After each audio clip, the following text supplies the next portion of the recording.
سؤال للكتاب، انتوا بتهتموا برأي مين اكتر؟ القارئ ولا الناقد؟ اختاروا حد واحد بس، مش تقولوا الاتنين، لا، القارئ ولا الناقد. زمان قوي قبل السوشيال ميديا كان الملجأ الوحيد للكاتب عشان عمله يتشاف وينجح والناس تتكلم عنه في الوسط الثقافي هو العمود بتاع الناقد اللي بيكتب فيه رأيه عن الكتاب والروايات والحاجات دي.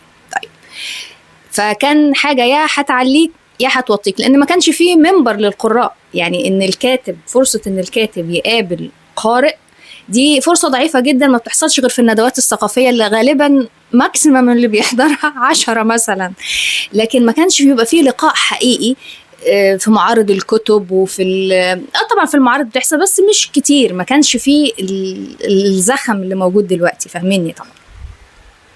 لكن لما جت السوشيال ميديا وبقى فيه جود ريدز والناس بتشارك الاقتباسات في تويتر وفيسبوك وانستجرام وكل الكلام ده، بدأ يظهر ان دور القارئ لا، لو اتكلم عن الكتاب، اول حاجة اتكلم عن الكتاب، لانه يعني في كتب بتطلع وتظهر وروايات بتطلع وتظهر ومحدش اتكلم عنها خالص. طيب عدد اللي اتكلموا عنها، طب اللي اتكلموا عنها حلو ولا وحش؟ ده كمان مهم. فبدأ القارئ هو المحرك الأساسي للذائقة والرأي العام للمنتج الثقافي ده. فالقارئ بقى هو اللي بيشكل الذائقة بتاعة السوق. طبعا انتوا شايفين السوق دلوقتي عامل ازاي، بس ما علينا، يعني احنا بنتكلم عن أهمية مين، القارئ أو الناقد. سيبونا من المواضيع التانية نتكلم عنها بعدين.